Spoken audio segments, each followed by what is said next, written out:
Oh, she's finally here. I am pretty excited. Let's take a look. Actually, you know what? I think there's going to be hundreds of, well, maybe not hundreds, a few other people on YouTube unboxing this camera. And I'm not into unboxing. Plus, it's just an empty box anyway.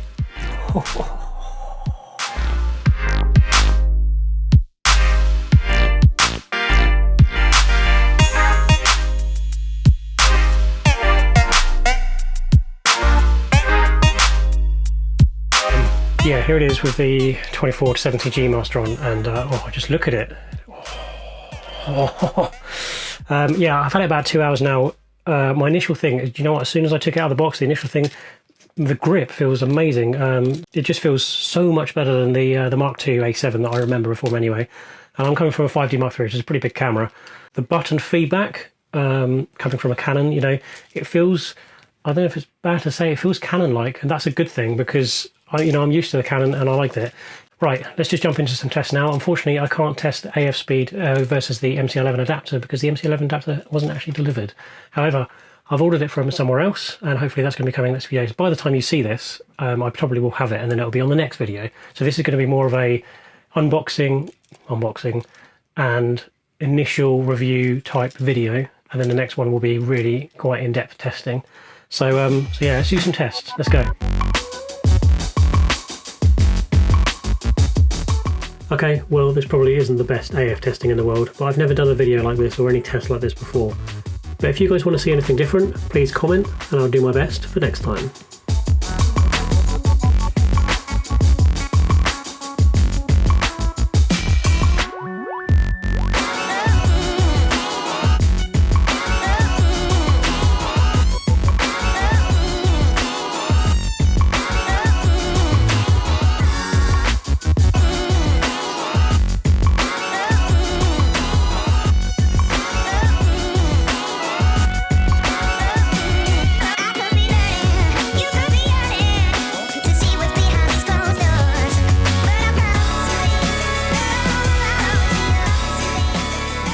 Right, so I'm now outside, I'm just in my back garden just doing some test shots, and all of these photos that I'm going to be taking, guys, they're going to be linked below and you can do the raw files. I've managed to use something called XF tool, which can modify the camera profile or camera model from an A7iii, which Lightroom doesn't support, to an A7iii. Obviously it does support. I've done that already for you guys, and also the JPEGs and all that stuff. So any of these shots that I'm going to take outside now, feel free to look around. Personally use Sony, of course. Not that there's anything too exciting out here, but yeah, I'm just going to take a few shots.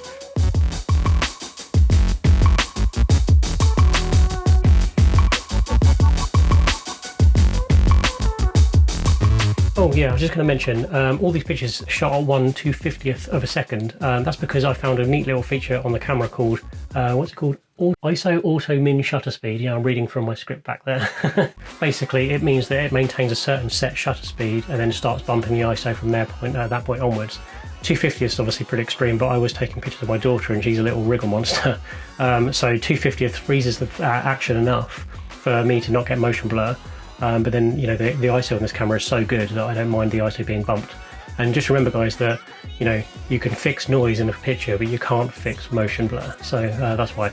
Anyway, let's jump back to the video, shall we?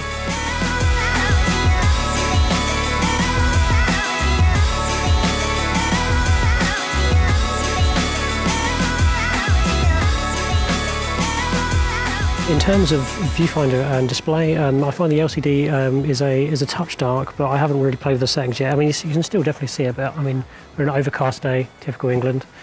But the Viewfinder is absolutely amazing. No, I wouldn't say that's laggy at all. I know it's only 60 FPS versus the 120 or 100 FPS on the A9 and the A7iii Mark III, but it's definitely, I mean, it's not buttery smooth, but it's definitely smooth. There's definitely no complaints. It's bright as anything, so it's really nice. So I'm currently shooting on, in terms of drive modes, high mode, continuous high shooting, that is. I find continuous high plus mode. I find continuous high plus mode has a bit of a lag. That's at 10 frames a second. So high mode at 8 frames a second, that's more than fast enough for what I'm going to be using the camera for. I find that much better, so I think that's what I'm going to have Keep it on all the time. Take a quick picture of that. Oh, the depth of field through the viewfinder looks, I mean, I want my eyes to look like that. If I could just have 2 Sony A7 IIIs on each eye, like that. Just taking a few more shots, just wandering around. The turn on time, I'm not finding an issue at all. This depth of field just looks absolutely magical. Just moving the focus point around with my thumb. I can also move the focus point around with my with the finger, of course, and also when you're in the viewfinder, you can use your thumb like this, and you can also set an area of the viewfinder, whether it's the right side, left side, or top corner, or anything like that. So that's really nice. I'm not using it that much yet. I'm really used to the thumbstick from my Canon, but it's a nice feature. Right, I've got to pop out real quick, but I'm going to take the camera, I'm going to take you guys, let's go.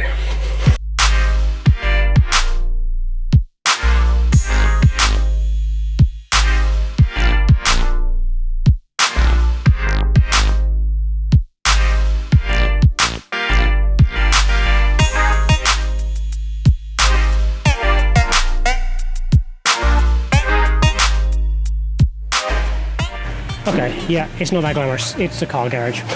But my buddy's working on my car at the moment and he said I could take some shots around the workshop. It's not great light in here, but it's not terrible, so I thought it would be a good idea to test the camera's low light ability and low light AF performance. I reckon the G Master, so let's go and take some shots.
Alright, cool, been here for about half an hour now and I think my body's getting pretty peed off with me, keeps taking pictures. But yeah, so far I haven't found any issues at all with AF around here. I'm looking around and trying to find a dark spot or a difficult subject to take pictures of, and it's amazing every time.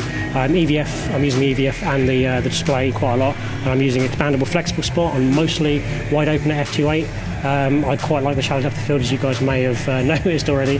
But yeah, I'm stoked. This camera is rocking. Yeah, I'm trying to think of anything else that's more challenging for it, really. Let's go for another wander.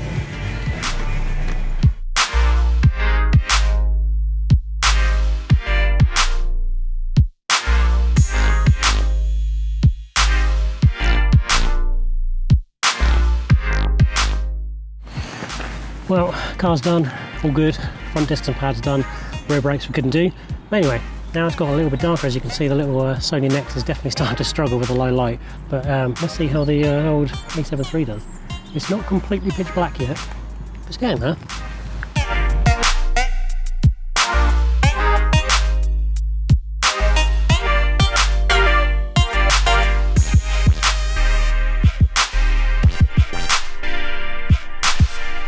So yeah, I've just been looking over those raw files pretty detailedly and I'm so impressed. The AF speed and the AF accuracy and the low light performance is just unbelievable.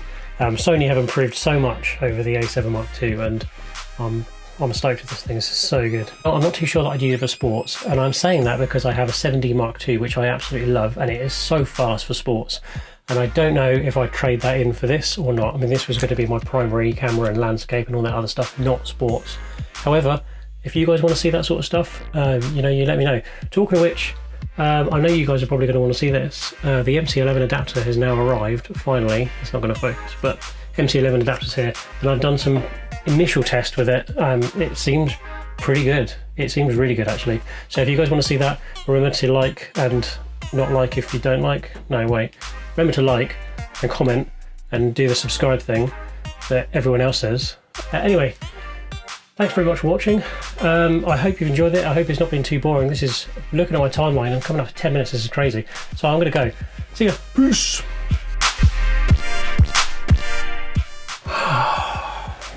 You'd never believe, guys. I've just done this video and I've just accidentally formatted the SD card with all the raw files.